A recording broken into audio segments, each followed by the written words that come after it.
Hello everybody, welcome to throttle research.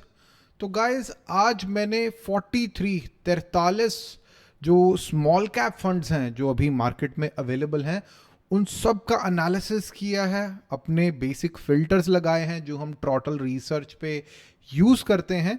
और at the end of the video मैं आपको दो फंड्स रेकमेंड करने वाला हूं based upon proper research. So let's start the session. First of all, my name is Ramandeep Singh and I am a teacher by profession. और मैं पिछले 14 साल से बैंकिंग एंड फाइनेंस पढ़ा रहा हूँ, right. So let's start the session. So what is a small cap? Small cap equity fund है क्या? स्मॉल कैप इक्विटी फंड में 65% ऑफ द मनी, जो 65% ऑफ द मनी जो है वो स्मॉल कैप स्टॉक्स में लगाई जाती है। स्मॉल कैप स्टॉक्स कौन से हैं? जो मार्केट कैपिटलाइजेशन है टॉप के 250 फंड जो कंपनीज हैं, उसके बाद जो कंपनीज हैं वो स्मॉल कैप कंपनीज हैं, उसमें पैसा इन्वेस्ट हो रहा है आपका, राइट। और बाकी का जो पैसा है वो फंड मैनेजर की मर्जी है, वो मिड कैप में लगाए, स्मॉल में ही लगा दे, या कैश रखे या डेट रखे, ये सारी उसकी मर्जी है।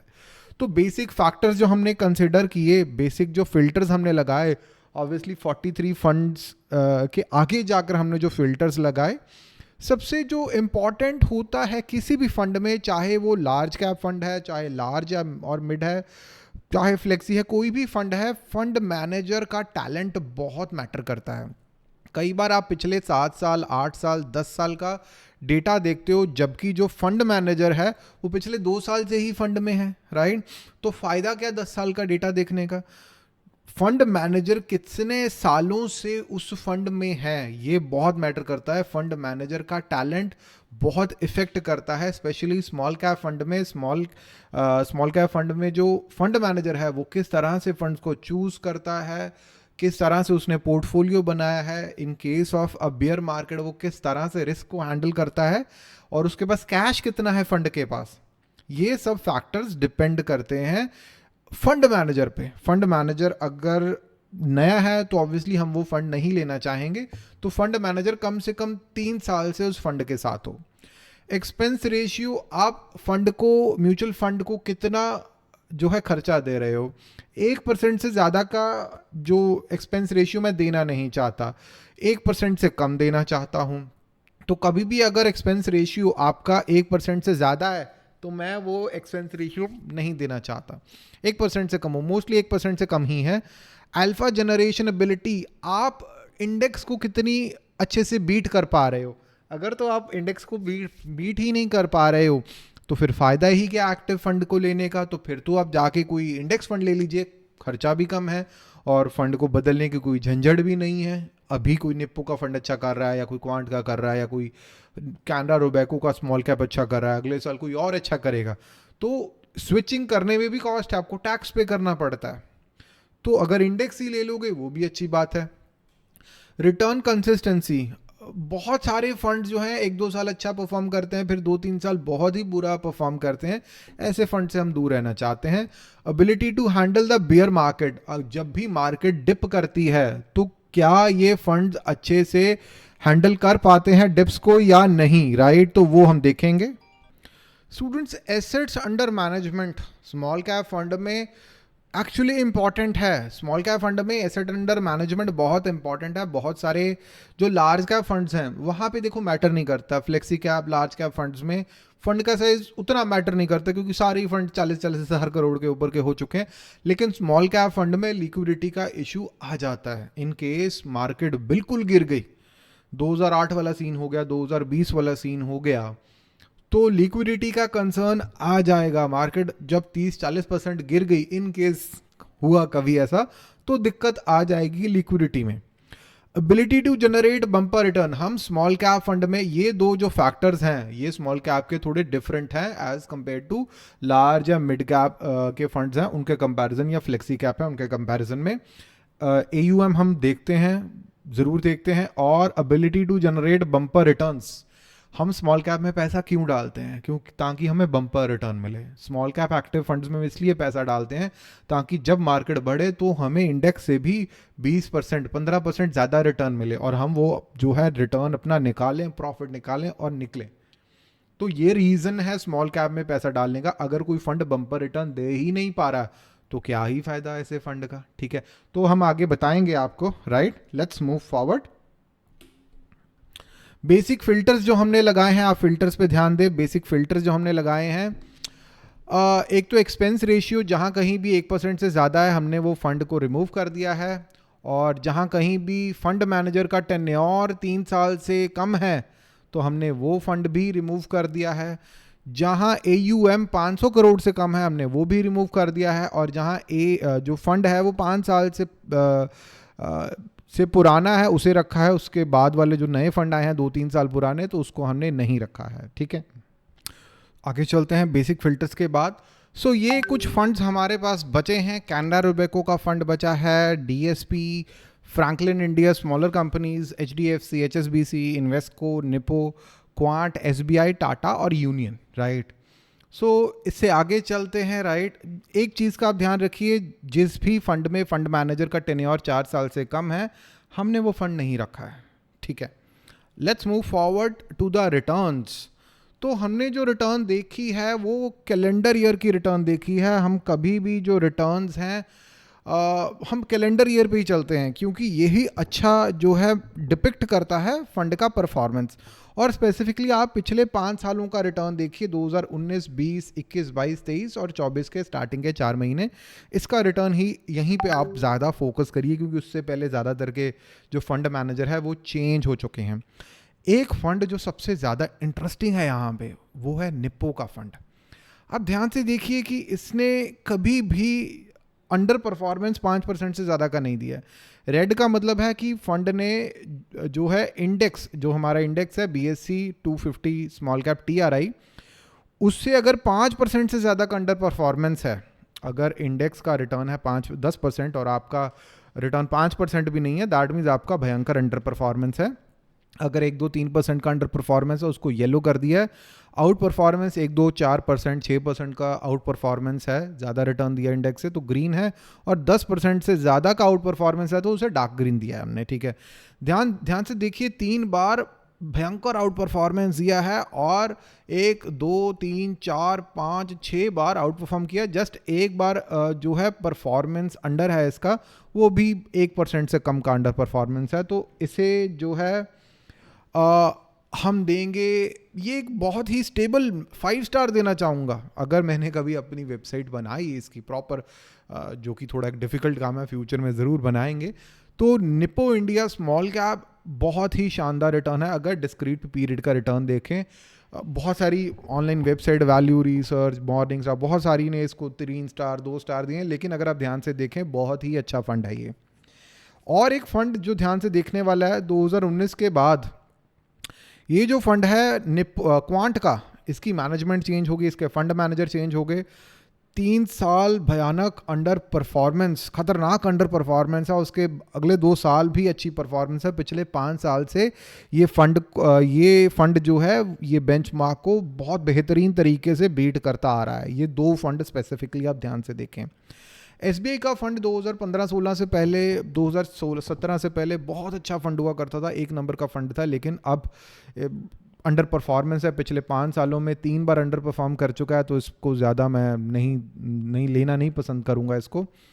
कैनरा रोबेको इतना पुराना फंड नहीं है, 3 बार इसने अच्छा परफॉर्मेंस दिया है 3 साल, लेकिन पिछले 1-1.5-2 साल से ये इसका परफॉर्मेंस ख़राब चल रहा है।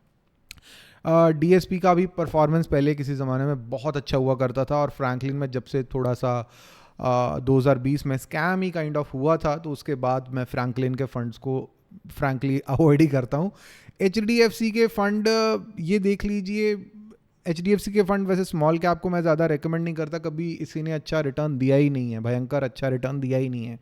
पिछले 5 साल में अगर देखें तो 3 बार इंडेक्स को बीट नहीं कर पाया। HSBC का भी कुछ ऐसा ही हाल है, 5 साल में 3 बार इंडेक्स को बीट नहीं कर पाया है। इन्वेस्को पिछले 5 सालों में 4 बार जो है इंडेक्स को बीट ही नहीं कर पाया। टाटा का फंड अच्छा है, लेकिन ठीक है, मतलब इसको भी देख सकते हैं कि पिछले 2 साल में ये भी नहीं इंडेक्स को बीट कर पाया, लेकिन इट्स अ नाइस फंड, ठीक ठाक फंड है ये। यूनियन का तो फंड मैं से रिकमेंड नहीं करता, ठीक है। तो चलिए आगे बढ़ते हैं. नाउ यू हैव सीन कि निपो, क्वांट एंड टाटा, उसके बाद कैनरा रोबेको भी गिव एंड टेक लगा लीजिए, भी इसके बारे में भी कुछ कह नहीं सकते. 1-2 साल का रिटर्न इसका बताएगा क्योंकि इतना ज़्यादा डेटा है भी नहीं इसका. 3 ईयर रोलिंग रिटर्न है हमारे पास डेटा, उससे ज़्यादा का डेटा है भी नहीं. और स्मॉल कैप के समय देखना भी नहीं चाहिए क्योंकि ज़्यादातर के जो फंड मैनेजर हैं वो नए हैं. कैनरा रोबेको तो लॉन्च ही 2019 में हुआ है, तो उससे ज़्यादा का जो डेटा 5 ईयर का डेटा देखने ही नहीं वाला था मैं, राइट. 3 ईयर रोलिंग रिटर्न जब हम देखते हैं तो एक चीज़ का आप ध्यान रखिए, ये जो पर्पल है दिस इज़ क्वांट. इसका जो रिटर्न था 2020-21 से पहले तक रोलिंग रिटर्न का कितना ज़बरदस्त गैप के साथ आगे चल रहा था, लेकिन ग्रेजुअली देखिए यहाँ पे मैच हो गया, अभी फिर से आउट परफॉर्मेंस कर रहा है.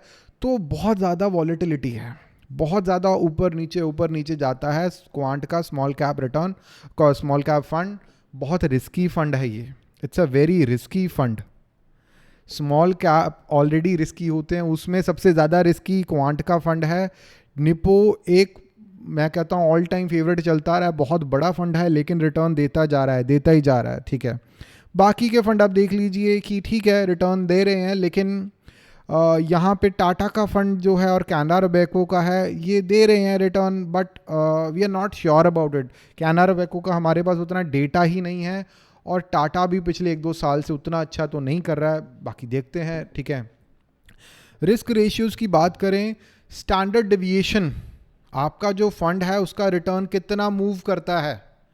सो क्वांट का जो NAV है वो बहुत ज़्यादा मूव कर रहा है, 19.22 का स्टैंडर्ड डेविएशन है, बहुत ज़्यादा वॉलेटिलिटी है, बहुत ज़्यादा रिस्क है, लेकिन ये अल्फ़ा भी जनरेट कर रहा है. 5 से ऊपर का अल्फ़ा बहुत अच्छा माना जाता है. सबसे बढ़िया अल्फ़ा जो है वो जनरेट किया है 9.22 का निपो ने. निपो 9.22 का अल्फ़ा जनरेट करके ला रहा है और उसका बीटा भी कम है.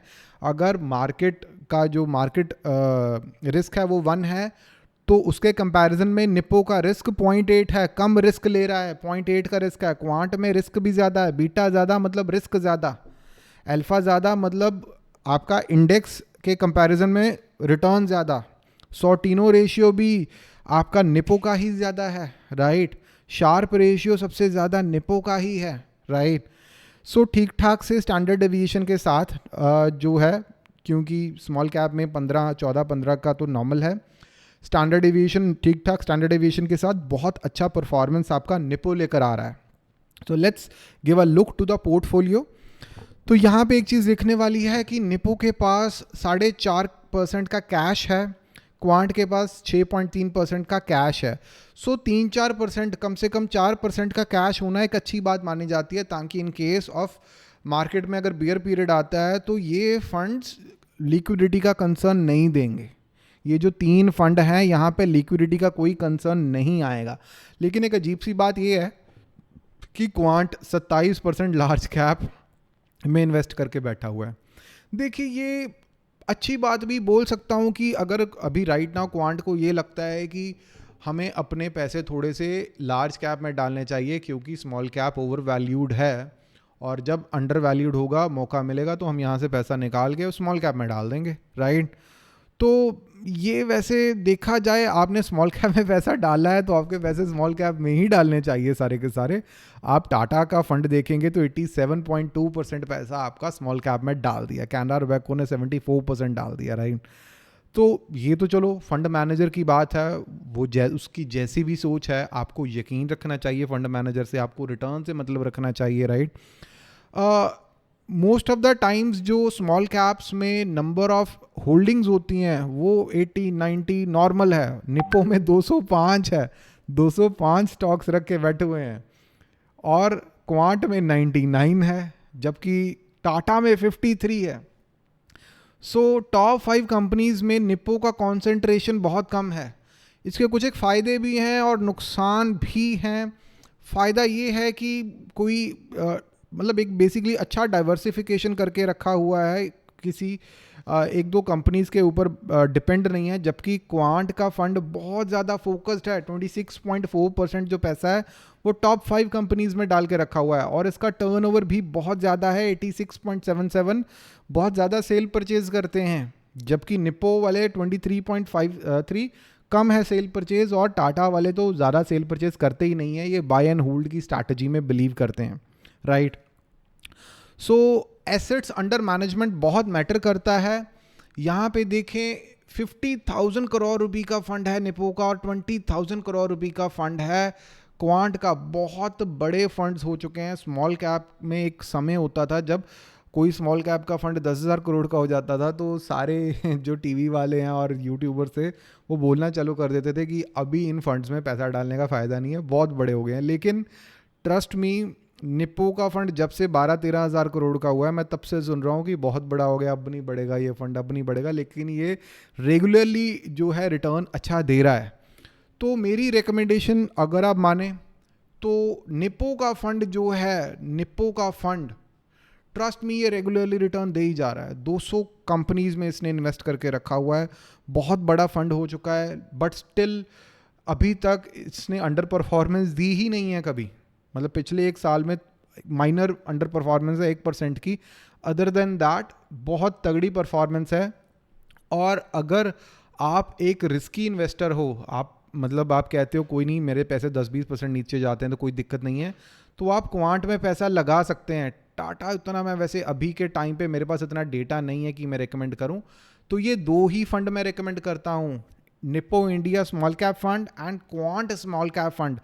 जो क्वांट का फंड है very high risk very high return, ठीक है, और जो निप्पो का फंड है that is high risk and high. देखिए स्मॉल कैप में जब आप पैसा लगा रहे हो तो रिस्क तो आपको लेना पड़ेगा, दोनों में रिस्क बहुत ज़्यादा है, लेकिन क्वांट में तो भयंकर तरीके से आपका रिस्क बहुत ज़्यादा है और रिटर्न मिलेगा तो बहुत तगड़ा रिटर्न मिलने वाला है, राइट। एसआईपी लगाना चाहते हैं तो एसआईपी लगाइए, लेकिन टैक्टिकल इन्वेस्टमेंट अगर आप करते हो कि जब मार्केट गिरती है, जब बियर पीरियड चल रहा होता है, तब अगर आप स्मॉल कैप में लमसम लगाते हो, असली रिटर्न आपको तब मिलता है। जनरली मैं यही रेकमेंड करता हूं कि आप जो है अपने पैसे वो एसआईपी करें इंडेक्स या फ्लेक्सी कैप या लार्ज और मिड कैप फंड्स में, large and mid cap fund, mid cap खाली नहीं, तो वहाँ पे एसआईपी करके रखें। यहाँ बेसिकली आप जब मार्केट गिरती है तब लमसम लगा के, और जब बहुत ज़्यादा आपको लगता है कि चढ़ चुकी है और आपको पैसे चाहिए तो आप यहाँ पे बेचते हैं, right. So this is my recommendation for these 2 funds. I personally recommend the Nippon India Small Cap Fund and the Quant Small Cap Fund. These are the 2 funds that I personally recommend. And these are my recommendations. I hope you liked my recommendation. Subscribe the channel. Link is available in the description. यहाँ पे button है subscribe का, नया channel है हमारा, subscribe करें channel को so that I'll be making even more videos. अभी मैं large index fund, portfolio management, ये सारी सीरीज भी कंटिन्यू करूंगा। अगर आप जो है सब्सक्राइब करेंगे चैनल को, अगर आप, मैं चाहता हूं कि 100 सब्सक्राइबर्स हमारे हों, अभी आई गेस 10-15 ही हैं, अगर 100 सब्सक्राइबर्स हमारे होंगे जल्दी से जल्दी तो मैं और वीडियोस भी लेकर आऊँगा। I be giving even more time, मैं और टाइम इस सीरीज़ को दूंगा। So that's all students, that's all guys. अभी कोई डाउट है आपके माइंड में तो आप नीचे कमेंट सेक्शन में अपने कमेंट कर सकते हो। We are going to answer all your comments. मैं आपके सारे कमेंट्स का आंसर करूंगा, मैं सभी के कमेंट्स का आंसर करता हूं। सो that's all for today students. Subscribe the channel and like this video and share this video with your friends, that would help them, help करेगा उनको। और मैं सबके आंसर करता हूँ, आपकी सारी इन्वेस्टमेंट्स प्रॉब्लम का मैं फ्री ऑफ कॉस्ट हेल्प करूँगा। नीचे कमेंट सेक्शन में ओपनली अवेलेबल रहेगा, मैं किसी को नहीं बोलूँगा कि आगे मेरे को पर्सनल मैसेज करो। आप डायरेक्टली कमेंट सेक्शन में अपने सवाल पूछ सकते हैं random, and I am going to answer it. And that's all for today. Subscribe the channel and like this video. Bye bye.